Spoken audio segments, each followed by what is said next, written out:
Hola, ¿qué tal amigos? ¿Cómo están? Muy buenas noches. Yo soy Esdras Chabot y esto es Dinero y Poder. La aplanadora de Morena en el Congreso de la Unión y en la mayoría de los congresos locales ha conseguido aprobar gran parte de las reformas constitucionales que presentó en su momento el expresidente López Obrador y que pues ahí ponen abierto, de forma abierta, esto que se llamó el Plan C, que era la posibilidad finalmente de hacer coincidir estas reformas con su proyecto de gobierno. De septiembre a diciembre se han aprobado la mayoría de las reformas que incluyen la de Poder Judicial, la de la CFE, Pemex, que regresan al estatus de empresas públicas, Guardia Nacional y Transportes Ferroviarios, entre otras. Lo cierto es que ante la aplanadora del oficialismo, la oposición no puede hacer mucho, no tiene con qué, ha votado incluso en favor de algunas de estas. Enat Cervera, buenas noches Claudia Villegas, buenas noches Luis Miguel González. Bueno, pues ahí están, en este penúltimo programa, estamos planteando esto que ha sido la modificación, les diría yo, de lo que ha sido pues esta construcción de un nuevo régimen, la modificación de lo que teníamos planteado ahora, y pues en estas condiciones es que finalmente el país se ha transformado de una u otra manera, Claudia. Sí, me gustaría decir que la modificación de una constitución que se anuncia en febrero de 2024 y que involucre un cambio de tan alta dimensión, Esra, Luis Miguel y Ernesto, pues tenía que hacerse de manera impecable, aséptica, porque involucra derechos humanos, involucra ambiente democrático, involucra polarización o confrontación de los grupos sociales. Al menos en los libros de texto, una modificación constitucional de tan alto calado tenía que cuidar todos esos aspectos.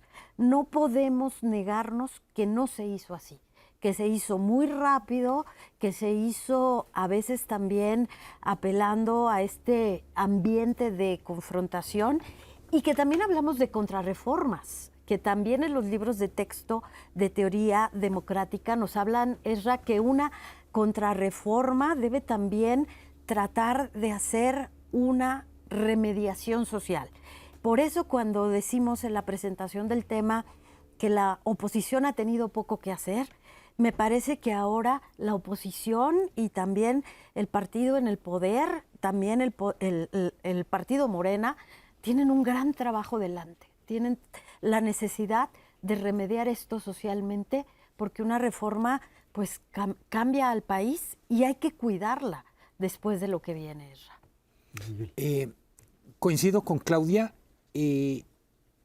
Cuando revisemos 2024 más adelante, diremos, bueno, es el año en que ganó una mujer la presidencia de México por primera vez, pero también es un año en donde prácticamente acabamos con mucho de lo que consideramos que era la normalidad en los últimos 30 años. No existe en este momento un juego de partidos. O sea, yo diría, no sé si es más importante el fortalecimiento de Morena o la desaparición del PRI, ya no hablo de PRD, la crisis de identidad que tiene el PAN. Pero sobre todo a mí lo que me preocupa es con quién está dialogando quien toma decisiones. En algunos temas vemos un diálogo interno que genera cierta tensión, pero yo destacaría también como parte de esta dinámica de las reformas, muchas voces de expertos fueron desoídas. Y estoy pensando en la reforma del Poder Judicial. De alguna manera se asumió que era una batalla en donde literalmente el enemigo era la otra parte y había muchísima gente que eran profesionales que no necesariamente jugaban a favor o en contra de alguien, que quisieron hacer oír su voz y que simplemente no fueron escuchados. Coincido también, es un paquete de reformas que le cambia el rostro al país. Creo que hay 3 áreas, no solamente la judicial, en donde no se escucharon voces. Primero porque no las hubo, en cierto sentido, proviniendo fundamentalmente de los partidos políticos, pero de los expertos. sí se desayó profundamente la desaparición de órganos autónomos. Creo que en muchos casos fue totalmente innecesario y va a ser perjudicial en el largo plazo no contar con un Coneval que te oriente la política pública o la evaluación de políticas públicas del país, no contar con un Coneval que efectivamente mida la pobreza, y si no sabes en dónde estás posicionado en la pobreza, no vas a poder realinear tus programas más importantes, que son precisamente los programas sociales. Me parece que era innecesario la desaparición de COFECE, que vigilaba en favor de los consumidores nacionales la competencia en el país, y desde luego el INAI que nos garantizaba información de una u otra manera, probablemente de la peor manera o de la mejor manera, no lo sé, pero había ese tipo de posibilidad pues para el público en general. Creo que sí se podría haber hecho en ese contexto algo menos incierto. Cuando tú das un paso de esta naturaleza y de este calado de reformar prácticamente toda la Constitución, tienes que tener una alternativa y tienes que decir, por acá va a ir el rumbo del país. Y hoy por hoy no sabemos para dónde va a ir el país con la reforma judicial, no sabemos cómo se van a elegir los jueces, no sabemos si el INE va a tener la posibilidad, inclusive, porque no tiene el presupuesto para hacerlo, una buena elección de jueces. Y en ese contexto, efectivamente, el país ha cambiado, pero evaluaremos dentro de 3 o 4 o 5 años qué tan bueno fue ese cambio hacia adelante y qué tan bueno fue precisamente estos cambios en favor de la gente más desfavorecida del país. Ahora, esto, digamos que el momento de quiebre, yo lo plantearía así, es cuando finalmente el partido Morena consigue la mayoría, llamémosle constitucional, la mayoría para cambiar la Constitución. Habiendo tenido un 52% o 54% de los votos, de repente pues pasa a tener básicamente el 75%, las 2/3 partes, y con ella y sus aliados, el partido Morena y sus aliados, y en ese momento pues prácticamente regresamos a la estructura de partido único, porque en la medida en que no hay nada que negociar con la oposición, ni siquiera en los aspectos de reforma constitucional, el poder se concentra y los riesgos, independientemente de quién esté al frente, de tener un poder tan concentrado, termina por, pues eso, hacer de la oposición finalmente una opción testimonial, y segundo, le cambia la jugada a pues el resto de los actores del país, empresarios, a sociedad civil o distintos niveles o miembros de sociedad civil, y sí, pues pone así al país en una situación radicalmente distinta de lo que tuvimos desde el año 96, 97, con la posibilidad en Cámara de Diputados de una negociación entre distintos factores políticos. Sí, tengo la impresión que yo insistiría, hablamos de partido único, pero también de partidos decorativos. O sea, es cuando vemos lo que está pasando en el Congreso, lo digo como periodista, yo digo, ¿qué peso le tienes que dar a lo que opine el PAN, el PRI, el PRD? O el Verde, o el del Trabajo. Y decimos, el gran juego ahorita son las fuerzas al interior de Morena que combaten. Y no terminamos tampoco a entender exactamente cómo se está definiendo esto. De manera muy simple decimos es López Obrador operando en el Congreso, Claudia Sheinbaum desde el Ejecutivo, pero tampoco tenemos claro en qué temas sí, en qué temas no. Yo diría, parte de estas reflexiones de final de año, no terminamos de saber cuál es el peso del expresidente. Claramente no se retiró, pero no sabemos qué tan presente están algunas cosas. Mi impresión es que en algunos casos, algunos operadores políticos dicen yo hablo a nombre de López Obrador, pero en realidad se convirtieron en señores feudales. Y yo solo pondría en el contexto de la elección de Trump lo que en un momento era necesario por fines de convivencia, que era una reconciliación, un llamado a la unidad, se vuelve una cosa urgente. Estar tan divididos con una amenaza externa tan grotesca como es la presidencia de Trump, nos debilita. esperaría que arranquemos 2025 con mucha más claridad en esto. No podemos estar tan divididos cuando tenemos una amenaza que es de época. El sector empresarial, como bien dice Luis Miguel, está deseoso de poder cerrar filas, está deseando que estos partidos o el propio partido Morena presenten las mejores opciones para hacer esta operación cicatriz y que estas reformas secundarias, ya tuvimos 18, 20 modificaciones a nivel constitucional, pero que estos cambios a nivel reglamentario permitan que se genere, bueno, pues si ya la transparencia va a ser a través de la supersecretaría que lleva a Raquel Buenrostro o vamos a tener con el INEGI medición, que se haga bien. Se necesita una medición de cómo están impactando estas, bueno, políticas públicas que buscaron cambiar los contrapesos económicos. Tuvimos una redistribución del ingreso de facto y creo que es momento de cerrar filas con el sector empresarial. El tema de productividad en el país es muy importante, pero también el tema de saber cómo estamos invirtiendo esos recursos que necesitamos urgentemente. Así es. Sin duda alguna es un cambio fundamental en el país. No solamente se da en México, la verdad es que este agotamiento de la democracia se ha dado en prácticamente muchísimos países. Estaba haciendo un recuento hace una semana de cuántas elecciones ha habido en el mundo. En este año 43.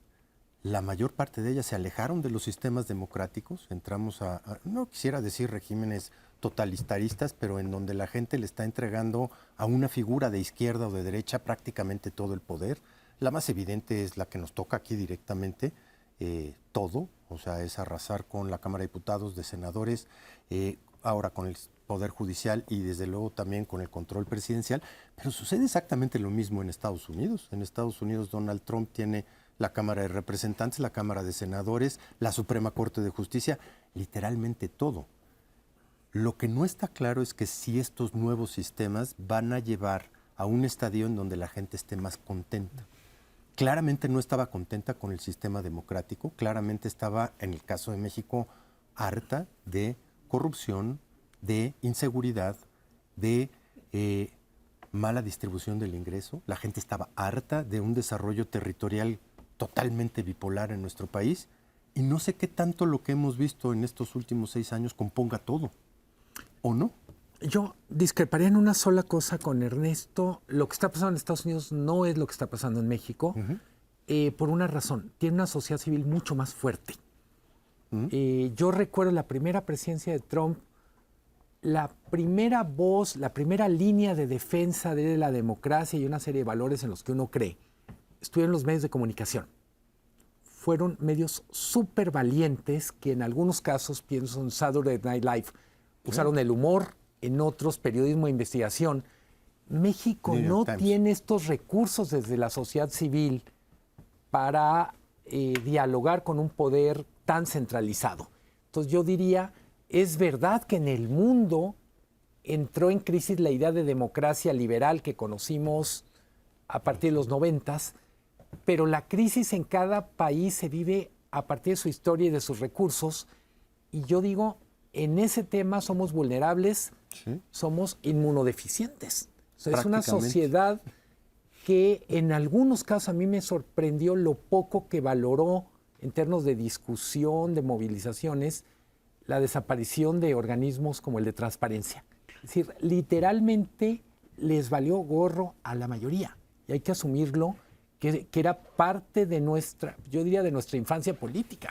Parece ser que pues ahora sí que la población empieza a reaccionar de forma distinta a lo que los partidos suponían, o por lo menos estructuras partidarias. La gente ve en liderazgos fuertes las opciones para llegar a algo. No sabemos bien a bien cómo, pero lo cierto es que los liderazgos fuertes, las figuras carismáticas, ¿de izquierda o de derecha? Da lo mismo, de uno u otro lado, son aquellas que asumen y tienen en sus manos la posibilidad de convencer a la gente. A ver qué pasa a la hora de entregar resultados. Un buen amigo me hizo llegar un texto de Gramsci estos días y me encanta el título, me parece que es muy provocador. Dice, sobre todo detesto los indiferentes.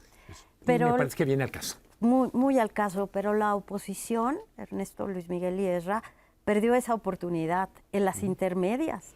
Tuvieron la oportunidad durante el gobierno de López Obrador de hacer cambios sociales, de generar lo que decía Luis Miguel, base social, capital social. Y Nos están castigando por los pecados de Alito. Yo nomás quiero aclarar. No nada más de Alito, Vámonos, y de Marco. Vámonos a una pausa y de regreso hablamos de economía, la economía de este año y por supuesto la del 2025, a ver por dónde esto camina. Esto es Dinero y Poder.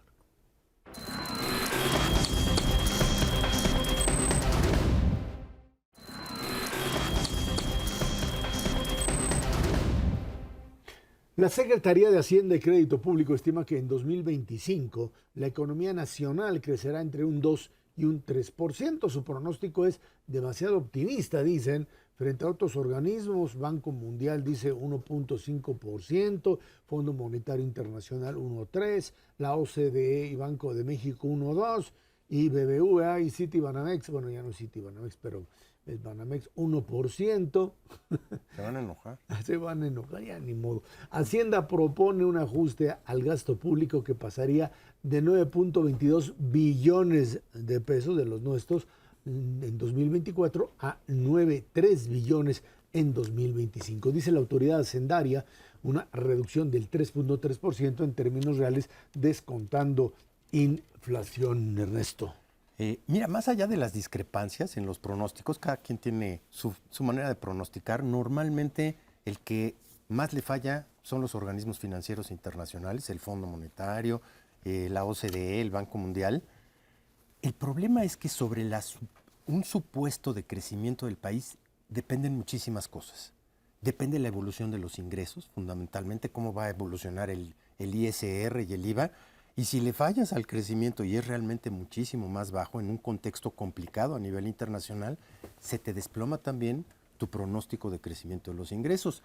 Y si se te desploman los ingresos, como los gastos están fijos, ya hiciste el ajuste más draconiano al gasto que se ha visto en la historia de este país, ya se hizo, con una caída de 3.3%.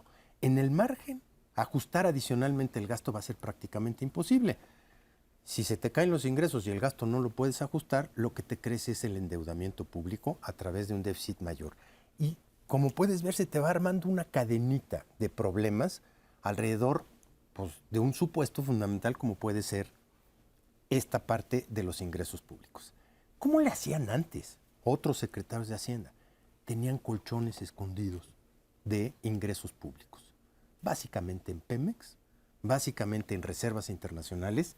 Y ojo, hay algo que no nos está diciendo la Secretaría de Hacienda en este supuesto, que son los excedentes del Banco Central. Ahí hay una lanota que le va a venir muy bien al sector público a mediados del año que entra, cuando efectivamente se le desplomen los ingresos. ¿De qué cantidad estamos hablando? Híjole, este año, con el diferencial entre 16 y 20, más o menos unos 200,000 millones, no es nada despreciable de pesos, que tampoco hay que echar campanas al vuelo, son 10,000 millones de dólares, pero que en el margen sí te vienen muy bien, extraordinariamente bien para salvar el numerito justo cuando lo necesitas en el margen. De todas maneras, tenemos que llegar a un proceso de planeación que sea más homogéneo y que te permita tener ciertos márgenes de maniobra. Hoy siento que la Secretaría de Hacienda, en lo general, y la Presidenta, en lo particular, hoy están, ahora sí que, deseosos que las cosas salgan un poquito mejor, que haya mejores noticias y no todo sea Trump o menor ingreso, menor crecimiento, porque está todo concatenado hacia adelante. Claro. Bueno, yo de verdad esperaría que se consolidaran estos remanentes del Banco de México. La gobernadora del Banco de México, Victoria Rodríguez Ceja, habló de que hay todavía pérdidas en el Banco de México, en su balance. Entonces, cuando sucede este tema de las pérdidas, bueno, pues tienen que destinar los recursos. Y desde hace 5 o 6 años me parece que no hay remanentes, No hay. Ernesto. Sería realmente muy bueno, porque coincido con Ernesto, la única opción para que no nos impacte esta imposibilidad de seguir reduciendo el gasto, de reducir el déficit, es que el PIB pudiera crecer más, de tal manera que tenemos un PIB más grande que nos permita poder tener un mejor margen de maniobra. La Secretaría de Hacienda sigue apostando a que la masa salarial, el incremento que tuvimos en el salario mínimo, el consumo interno impulsado por las transferencias de apoyo a la población, seguirá siendo el mayor motor del crecimiento de la economía. Pero no podemos apostar a eso. Recuerdo lo que decía Luis Miguel, que estamos como en el partido de fútbol en donde pues meter un gol se festeja cuando no hemos llegado a cuartos de final. Entonces necesita crecer este país, necesita mejorar la productividad, necesitamos la inversión. Entonces, pues coincido con Ernesto, más allá de si es 1 o 2, me gustaría que fuera 5 o 4. Cuando escucho a Ernesto y a Claudia hacer cuentas con los remanentes del Banco de México, pienso que es como cuando una familia está haciendo cuentas con la muerte del tío. ¿Y cuánto les va a dejar? Pues sí. Sí. Eso entra... Pero tiene tío. Hay familias que no tienen tíos, compadre. Creo que... O el tío no tiene Pero ya se dinero. murieron varios tíos. Creo que tenemos cosas estructurales, la economía está creciendo poco, los ingresos tributarios son bajos, le dimos poca importancia, pero la OCDE publicó su monitor fiscal el mes pasado y decía, México es el país que menos recauda de la OCDE ingresos tributarios. Estamos con 17% cuando el promedio está arriba de 25%, y tenemos países que recaudan 40%. ¿Cuál sería el porcentaje deseable para un país con la cultura y la estructura de México? No lo sé, pero está arriba de 17%. Creo que en el mejor de los casos, el tema sobre presupuesto y economía 2025 nos va a meter en una discusión más profunda, es qué vamos a hacer para crecer más, qué vamos a hacer para que el gobierno recaude más. Pero también cuando hablamos de reforma fiscal, y es un tema que a ningún gobierno le gusta, reforma fiscal también implica gastar mejor. Sí. Francamente, hacer una reforma fiscal para darle más dinero a dos bocas, me parece que es literalmente lo mismo que tirarlo al excusado.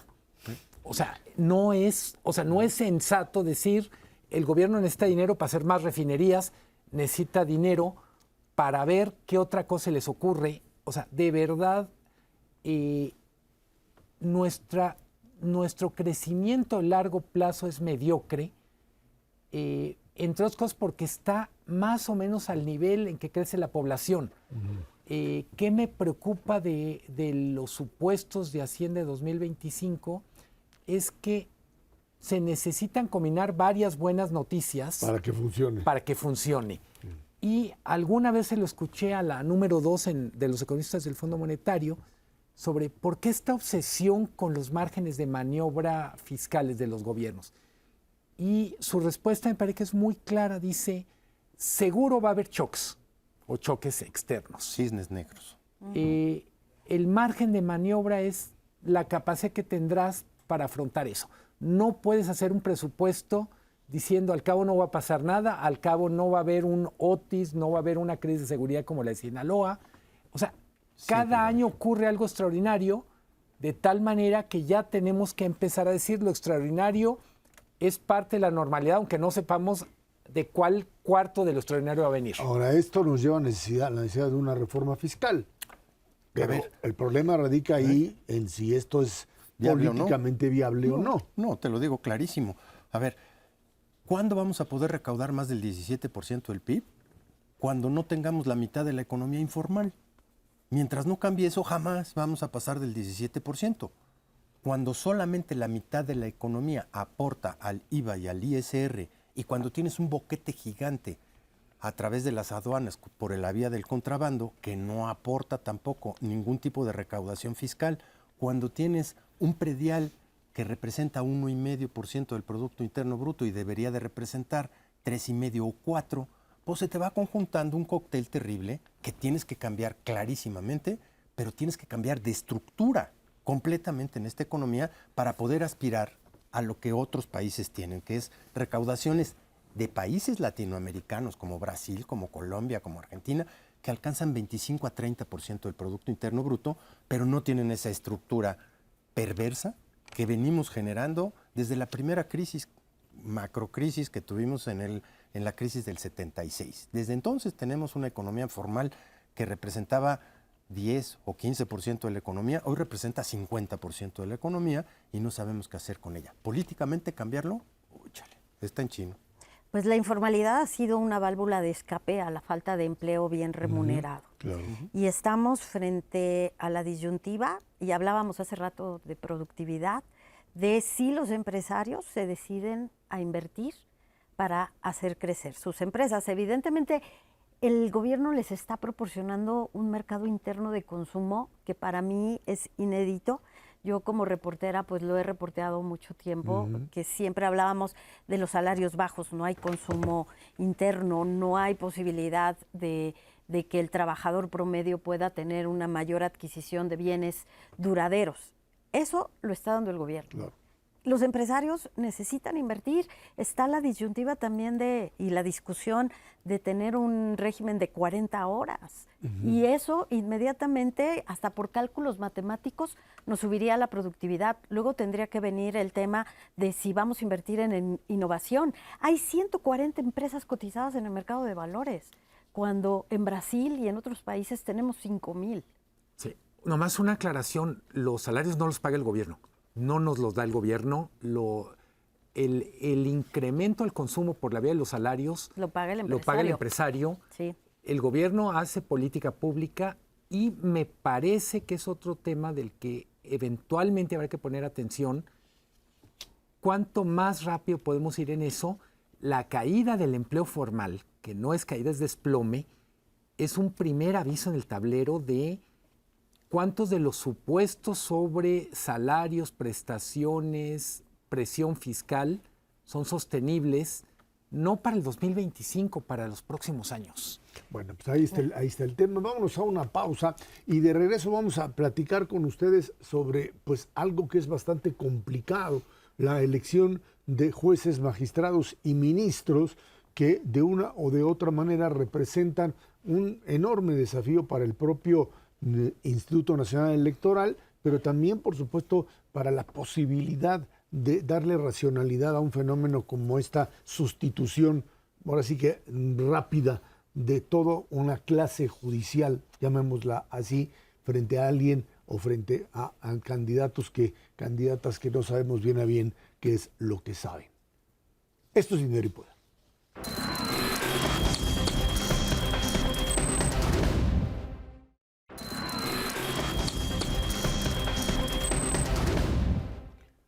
Con el recorte aprobado para 2025 que sufrirá el Instituto Nacional Electoral, se pone en riesgo su viabilidad y la buena organización de la elección de juzgadores. Ahí está el problema.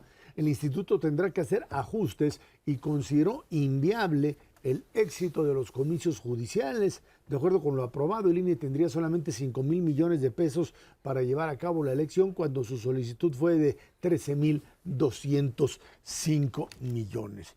Estamos hablando, Luis Miguel, de un fenómeno pues bastante complicado, que es la sustitución de un sistema jurídico completo por uno nuevo, con personal que no sabemos bien a bien si tiene la capacidad y los conocimientos para determinadas áreas o áreas muy específicas del sistema, en asuntos como temas comerciales, temas de comercio internacional, de impuestos. Y por otro lado, pues el hecho de que es una realidad y que la gran pregunta además que hoy muchos nos hacen es ¿y de dónde vamos a encontrar gente que pueda resolver los expedientes que se van a quedar en medio? Porque pues para junio el juez va a decir, pues esto es lo que me quedó aquí y a ver qué hacemos. Yo quisiera subrayar, enfatizar, me parece que el legislativo fue muy responsable. Básicamente cumplió una instrucción política y es esto tiene que salir. Básicamente, si lo pudiera traducir de manera coloquial, lo que dijo el legislativo a todas estas preguntas fue: ese no es mi problema. Cómo se organizan las elecciones no es mi problema. cómo va a ser el último año o este año que viene, en donde en la práctica vamos a tener un sistema muriendo y otro naciendo, cómo vamos a mitigar los riesgos de corrupción de este año de Hidalgo de los jueces que se van, que es, empiezo yo a nivel de anécdotas a escucharlo, está empezando a hacer una alerta a eso. Tenemos sectores particulares, la banca está muy preocupada por la mayor parte de litigios de cobranza tienen que ver con justicia local, no es la justicia federal.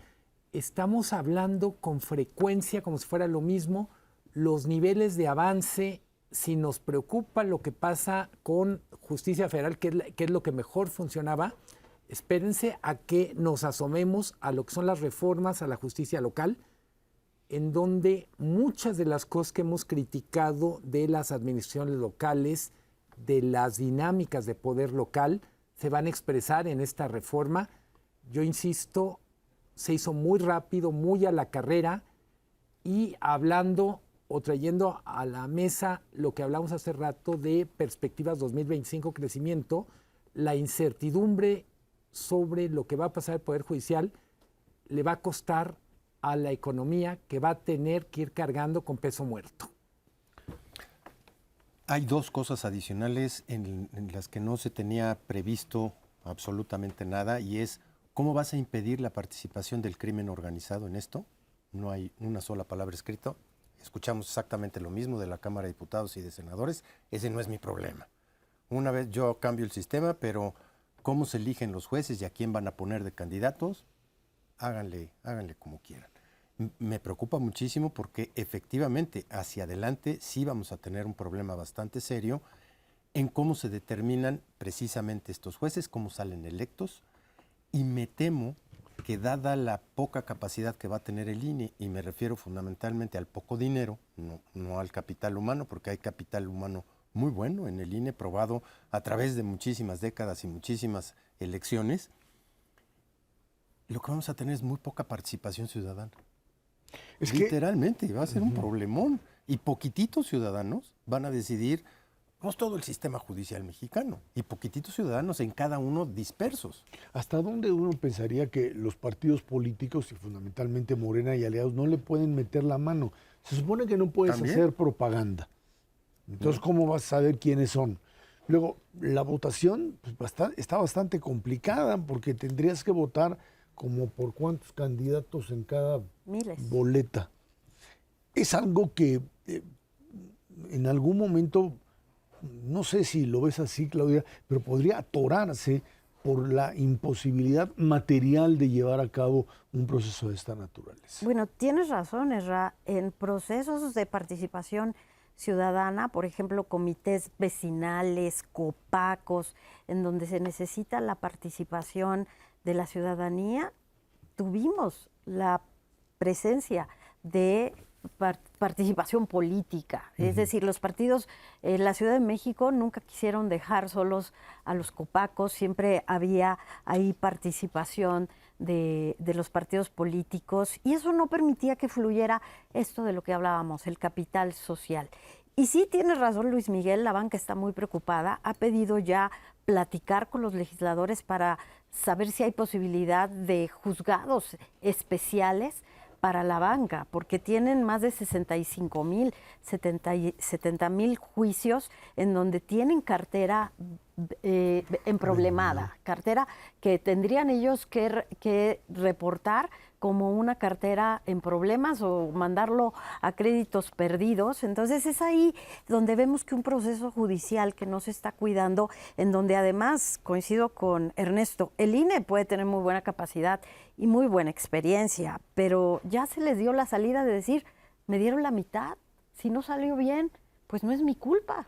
Una tercera parte, ojalá les hubieran dado la mitad. Pero no importa, a ver, pero sí, entonces, aquí, Luis Miguel, Ernesto, Claudia, el asunto es que esto va a ir caminando hasta llegar a junio y te puedes meter o nos podemos meter en una situación tal que digan, esto no se puede llevar a cabo. A ver, pero es que creo que estamos poniendo demasiada atención solo en una parte que es la elección.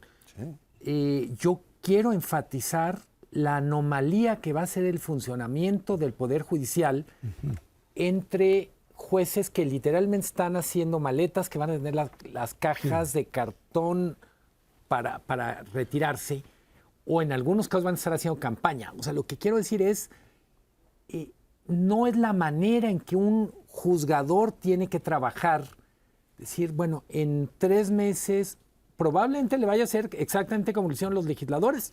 Yo ya me voy y ahí les dejo la bronca. Pero la otra es, ¿qué tal si lo convierto en un negocio? O sea, llegar y decirle a las partes que están en conflicto, pues me dicen de a cómo, porque si no, esto se queda ahí muerto y a ver quién lo revive y quién Pero sabe. eso de qué solo lado. pasa en otros países muy corruptos. Seguramente, Esra. Yo no sé por aquí. qué te preocupa eso. Pero más allá de por menso.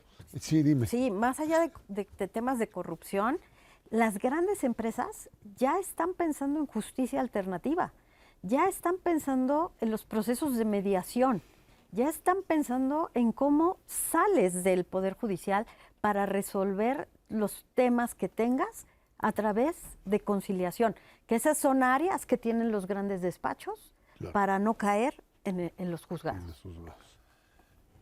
Si no tienes la gente y tienes ese incentivo a hacerlo relativamente, pues a lo mejor se puede resolver como se resolvió los candidatos. A ver, todos, no me importa cómo sea, pero vamos a solucionar para que haya un ganador en cada uno de los distritos. Y lo van a poder hacer.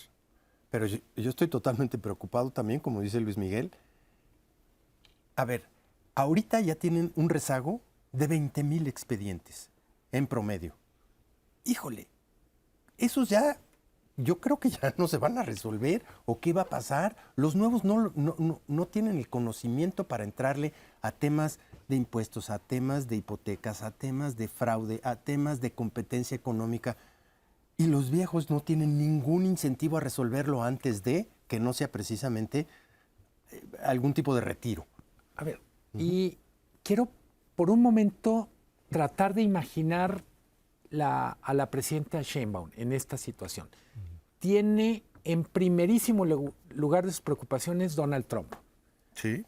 Tiene muy probablemente focos rojos en seguridad como segunda prioridad. Y uno dice, ¿en qué momento va a decir ella, por favor, no me hablen de otro tema, le voy a dedicar una semana a resolver todos estos chipotes que me dejaron desde el legislativo? Yo a estas alturas digo, no me preocupa que el Ejecutivo intervenga, me preocupa que no intervenga porque es un desorden lo que se produjo desde el Legislativo. Si alguien en este momento pudiera poner orden, es la presidenta y su equipo, porque tenemos muchas preguntas no resueltas y muchos casos de injusticias a punto de ocurrir. Y yo concluiría diciendo que el problema fundamental ni siquiera está en la elección de ministros de la Corte, de la Suprema Corte, sino de nuevo en la parte baja, en los distintos juzgados civiles, mercantiles, etcétera, en donde los asuntos sí están atorados y ahora tienen esos rezagos de miles, tienen un enorme incentivo. Ya me voy y los tengo que sacar. Y para sacarlos, pues tengo que traer a las partes y ver cuál de ellas pues le pone una mayor cantidad. No quiero decir que esto lo hagan todos los jueces, pero el incentivo para resolver los problemas y dejar limpio el asunto puede convertirse en una verdadera feria de corrupción dentro del propio sistema. Sí, en ese sentido yo diría, sigamos hablando de la elección de jueces, pero empecemos a hablar más del funcionamiento de la vida cotidiana de los juzgados en los primeros meses del año. Yo quisiera comentar que se terminó con un problema de corrupción, se terminó con un problema de nepotismo, se terminaron con muchos lastres, pero lo que viene debería preocuparnos, porque como en cualquier empresa hay una reingeniería de procesos, hay manuales de procedimiento, bueno, que se preocupe el legislativo porque también se tenga para que funcionen bien. Sí, pero el legislativo está en otra cosa, Claudia. Esa es parte del problema. Vámonos a una pausa y pues terminamos con el tema de los conflictos bélicos en el mundo durante 2025. ¿Hasta dónde esto puede llegar? Esto es Dinero y Poder.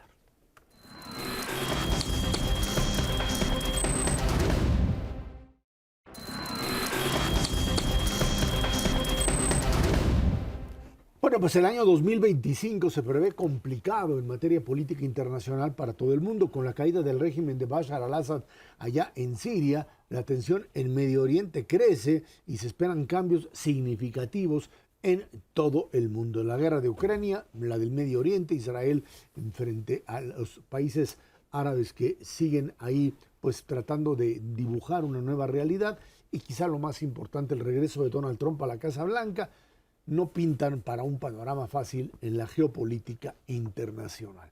Estamos metidos además en esta idea de proyectar realidades que son muy complicadas y que además la idea de la violencia, de la guerra, vuelve a estar presente en distintas partes del planeta.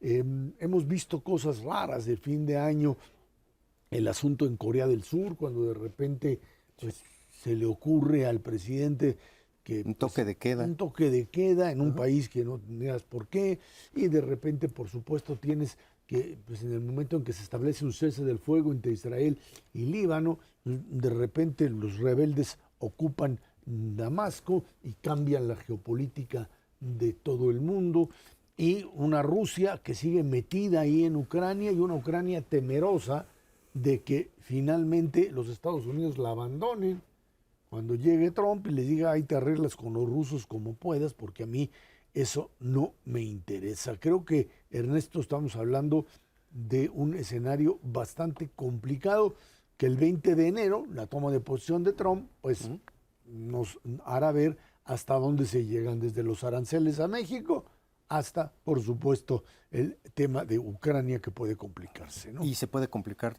todo muchísimo más en cuanto empecemos a meter problemitas como China y Taiwán, y que pues, si Rusia finalmente se acaba quedando con un cacho de Ucrania avalado por Estados Unidos o con toda Ucrania, no sabemos hasta dónde puede llegar, con qué cara le van a decir a China que no le entre a Taiwán si le tiene ganas desde hace tanto tiempo. ¿Y qué le pasa a la Unión Europea? Que estaría correcto, en todo esto. Sí se está complicando a pasos agigantados todo este proceso. Me preocupa dentro de toda la geopolítica la parte de migración y pobreza. El 60% de los pobres del mundo viven en países o que están en guerra o que tienen conflictos muy importantes, México incluido.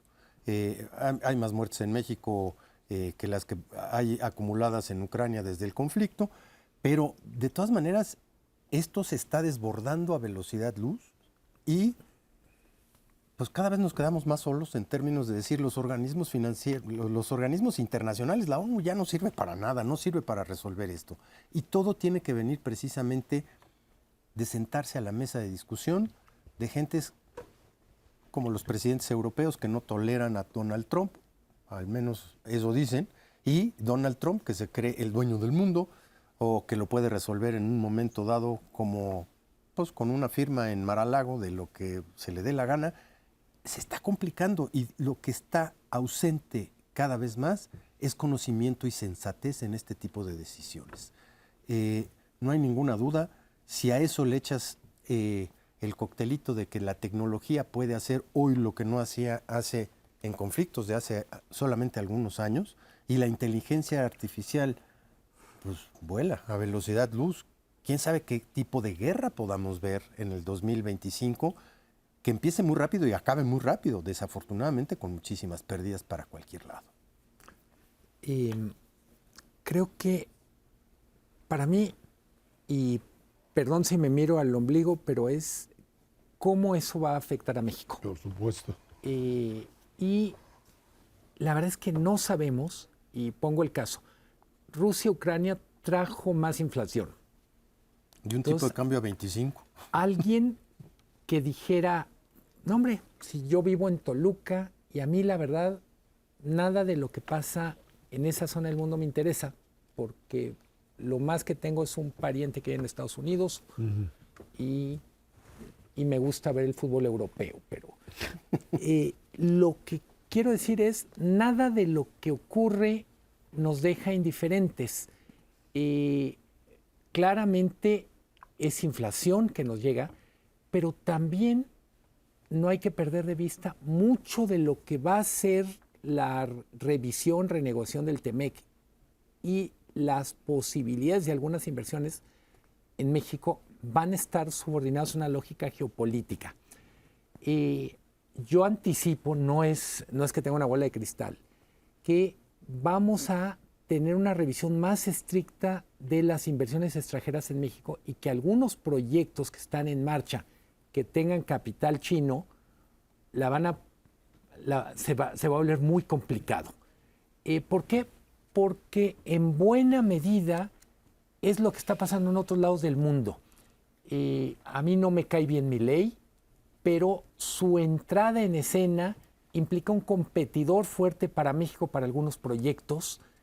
Entonces eso también de que México es insustituible porque la geografía, bla, bla, bla. Cuidado. También hay que revisarlo.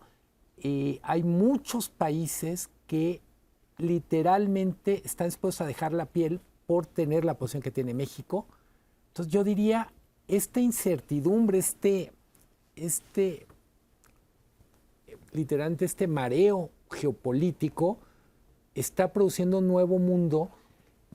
Me da gusto que sea el doctor de la Fuente una persona con muchísima experiencia, el canciller, pero me preocupa otra vez que en el legislativo puedan no tener la sensibilidad respecto al mundo que estemos viviendo y, por ejemplo, hagan jornadas de amistad con China en el 2025 para arrancar como si.